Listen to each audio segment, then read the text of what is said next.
ஸ்ரீ குருப்யோ நமஹா. விருப்பு வெறுப்பற்ற மனநிலை எய்த அபிராமி அந்தாதியின் இந்த 55வது பாடலை நாம் பாட வேண்டும். மின்னாயிரம் ஒருமை வடிவாகி விளங்குகின்ற அந்நாளக மகிழ் ஆனந்த வள்ளி அருமறைக்கு முன்னாய் நடு எங்குமாய் முடிவாய முதல்வி தன்னை உன்னாதொழியினும் முன்னிலும் வேண்டுவதொன்றில்லையே. இனி இதன் விளக்கத்தை பார்ப்போம். மின்னாயிரம் ஒரு மைவடிவாகி விளங்குகின்ற அந்நாள்னு பட்டர் சொல்கிறார். இதன் பொருள் ஆனந்த வாழ்வு கிடைக்கும், எல்லோருக்கும் கிடைக்க வேண்டும் என்று எல்லோரும் விரும்புவார்கள். இந்த ஆனந்த வாழ்வை அருளுகின்ற அன்னை அபிராமியின் திருவடி மலர்களை போற்றவும் தயாராக உள்ளார்கள். ஆகாயத்தில் மின்னல் காண எவ்வளவு நேரம் போதுமோ அவ்வளவு நேரம் போற்றினால் போதும். அன்னை அருள்மழை அன்னை அபிராமி பொழிந்து விடுவாள்.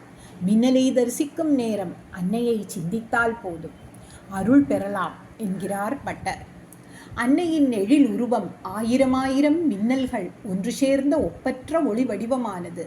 மின்னல் தோன்றியவுடன் மழை பொழிவது போல் அன்னையின் எழில் உருவத்தை தரிசித்த மட்டுமே அன்னை கருணை மழை பொழிவாள் என கூறுகிறார். அன்னை அபிராமியின் எழில் உருவத்தை மின்னலை காட்டி பட்டர் கூறியிருப்பது அவள் ஜோதி வடிவானவள் என்பதை உணர்த்தத்தான். அன்னை அபிராமி எண்ணற்ற மின்னல்களின் ஒளியாக இருப்பதால் மின்னலை காணும் அளவு அவளை உட்கண்ணால் கண்டு தரிசிப்பவர்களுக்கு காட்சி தருவார் என்கிறார் பட்டர்.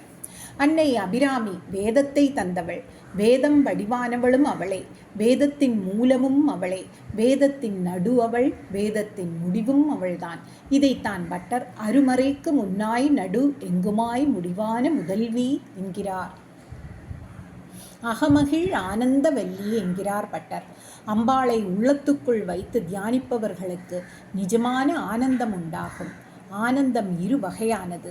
உடலுக்கு கிடைக்கும் ஆனந்தம், உள்ளத்துக்கு கிடைக்கும் ஆனந்தம். உள்ளத்துக்கு கிடைக்கும் ஆனந்தமே பயனுள்ள ஆனந்தம்.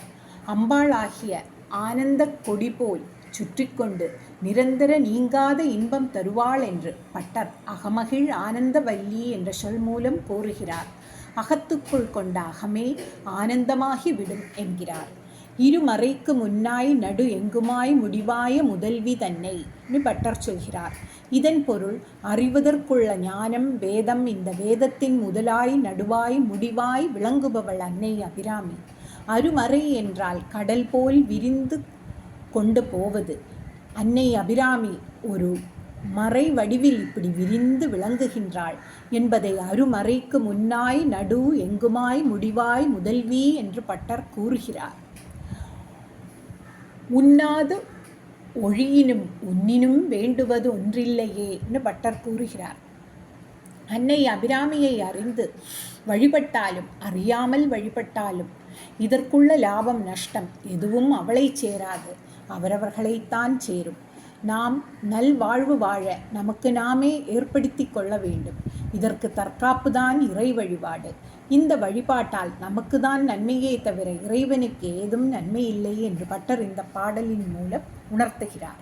அபிராமியை போற்றி புகழ்வது நம் தாழ்நிலை நீங்கி உயர்நிலை அடையலாம், அல்லாது அதனால் அன்னை அபிராமிக்கு ஆவது ஒன்றுமில்லை என்பதை பட்டர் உண்ணாது ஒழியினும் உன்னினும் வேண்டுவது ஒன்றில்லையே என்கிறார். ஸ்ரீ அபிராமி அம்மன் திருவடிகளே சரணம்.